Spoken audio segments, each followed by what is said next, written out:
This used to be nothing but a storage corner in a tiny office shed, but I turned it into a fully functional budget home gym.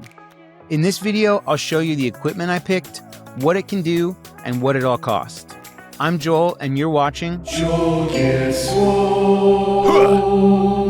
For the past year, I've been on a health journey that's mainly been focused on weight loss, and so far I'm down nearly 200 pounds. But it's always been my goal not to just lose fat, but to also build muscle, gain strength, and just focus on my overall fitness.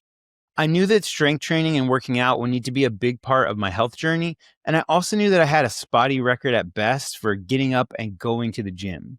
So I thought building a home gym would increase my chances of working out consistently over the coming months and years. The two main challenges I had were space and budget. I work out of a backyard shed that I converted into an office, and it still needed to function as my office. But I had about half of the shed that I was just using for storage, and I thought that might be just enough space to put in a home gym. The space I ended up working with was right at 10 feet wide by about 8 feet deep, or right around 80 square feet. I also didn't have an unlimited budget. I wanted to find the right mix of equipment that I could afford, but also I wouldn't immediately outgrow. It would also help if it didn't immediately break. So with those factors in mind, let's go through the equipment that I chose. Keep in mind, no one sent me any of this equipment. I purchased everything with my own money. Some was purchased recently and other stuff I've had for a little while. I also bought from a mix of Amazon, Facebook Marketplace, and a couple of items I bought directly from the seller's website. If you're interested in purchasing any of these items, I will leave links in the description of the video.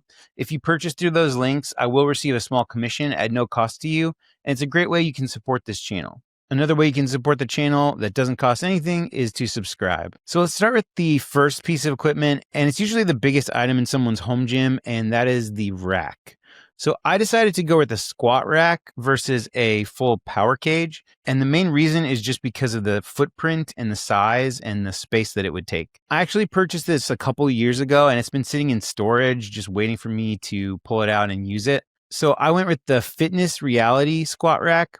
It's a 2x2 rack, meaning that it's 2 inches by 2 inches on the uprights. It cost me about $200 when I bought it, but it's not actually being sold on Amazon anymore.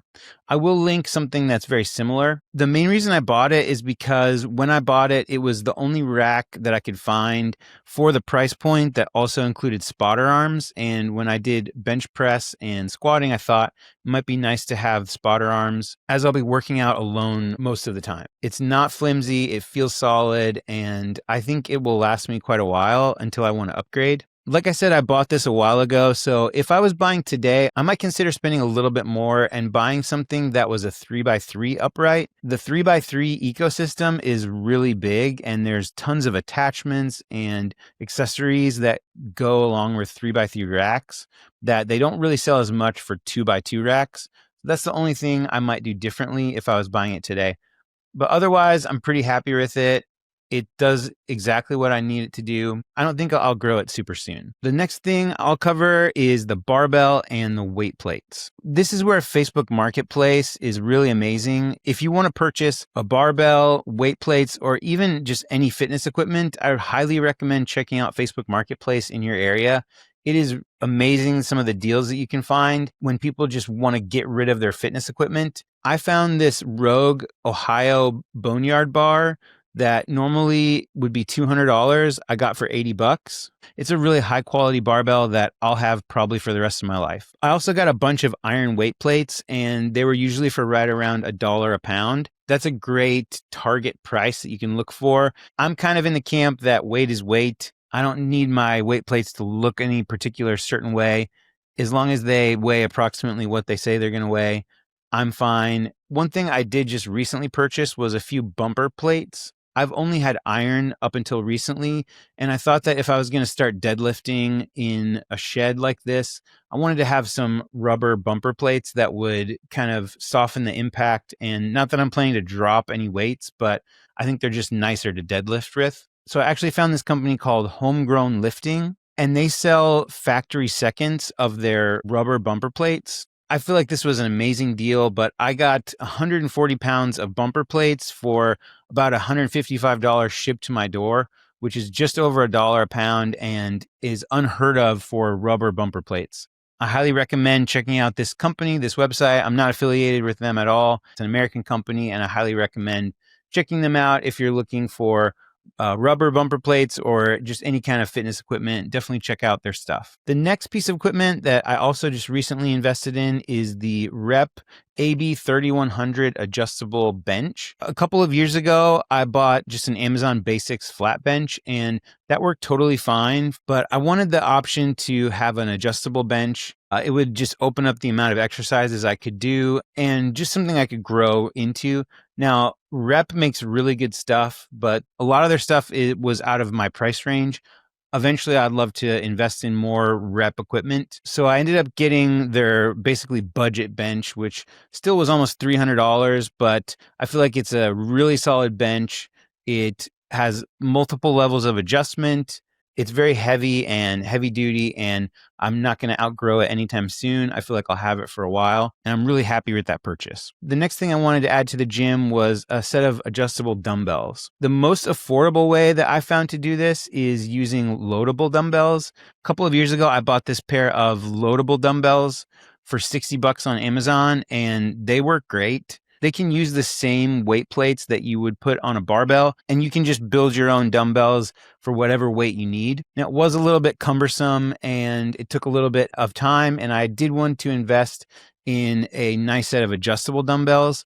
And so the ones I chose were the Core Home Fitness adjustable dumbbells. They're definitely on the budget end for adjustable dumbbells, but they're replacing a whole set of fixed dumbbells. These Core Home Fitness are pretty durable and they're super easy to change, and they still feel like regular dumbbells. And another thing that I wanted was dumbbells that weren't like a big fixed cage design. There's lots of different styles, but I liked that this dumbbell with the smaller weights would actually get smaller. Also, it's really easy to change weights, and I just thought that this would be a good starter set of dumbbells. I'll use them probably for a while, and then if I want to upgrade, I'm sure I can sell them and upgrade to something heavier or higher end. The next thing I added to the gym was this lat pull-down pulley system. It's really just a $40 to $60 pulley system that comes with multiple attachments, and it's something I can hook up to my squat rack. And I can do things like lat pull downs and tricep push downs. I can load the weight plates that I have for my barbell, and I can load them onto this pin that comes with the pulley, and I can do those exercises. And it's really pretty versatile. It's a high weight capacity. This gets the job done, and it's super cheap and really easy, and just opens up a few more exercises that I wouldn't be able to do otherwise. For cardio, this is another item that I bought a couple of years ago and has been sitting in storage, and I finally pulled it out. It is a water rower. It's made by a company called Enchanfit. It was a Chinese company on Amazon that I found. I think I paid around $300 for it when I bought it, and it's another one of those items that's no longer for sale. I did find one very similar that is being sold for about $270. One thing I really like about this rower is it's really solid. There was a 400-pound weight capacity, and I bought it when I was much heavier.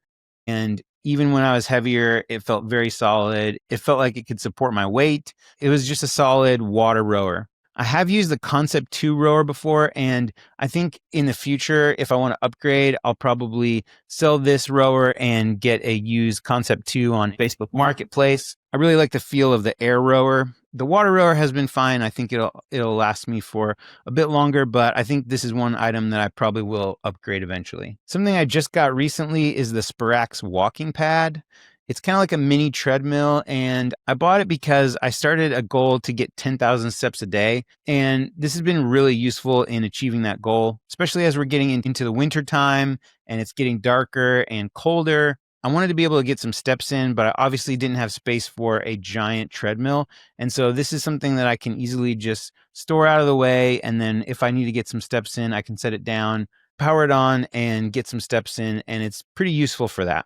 It's a pretty cheap Chinese version of a walking pad, so I don't expect that this will last forever, but it is something that I'm getting use out of right now, and I'm not going to be using super heavily, and I think will be totally fine for what I need for the time being. I also purchased a few accessories that just help organize the gym and keep things off the floor. That's one thing when you're in a small space, getting things off the floor and onto the wall if you have the room is really useful. And so I did buy these weight horns from Amazon. That was like 45 bucks for 4 of them. And I can put all my weight plates on the wall rather than just having them laying on the floor. I also found this barbell hanger where I can hang barbells as well as use it for hooks for other attachments. And that was about 35 bucks. And I think those two things were well worth it and just helped me stay organized and help the gym look nice and clean. The last thing is flooring. I ended up buying this foam puzzle flooring from Amazon. It's the normal puzzle flooring, but it has a layer of this rubber top that actually feels like a traditional gym floor. I've heard mixed things about how long this will last. Some people say not to get it, but the price was just right where I needed it to be. And even if this doesn't last forever, I thought this would be a good option for a while, and we'll see how it holds up over time. So totaling it all up, I spent around $2,000 for everything in this gym. Like I said, some of that was on Facebook Marketplace, some of that was Amazon, and some of it was purchased a couple years ago. And I feel like that's a pretty good deal compared to all of the functionality I get. And it's right here. I have full access to it 24/7, and it's only a few steps from my house. If you have questions about any of the items that I mentioned, or if I missed anything, please leave a comment below. If you'd like to see a review or a more in-depth video about any particular item in the future, definitely let me know. And also, if you have ideas on how I can improve this setup, things I should consider, or if you do differently, I'd love to hear about it in the comments. Thank you so much for watching. Remember to subscribe, and I'll see you in the next video.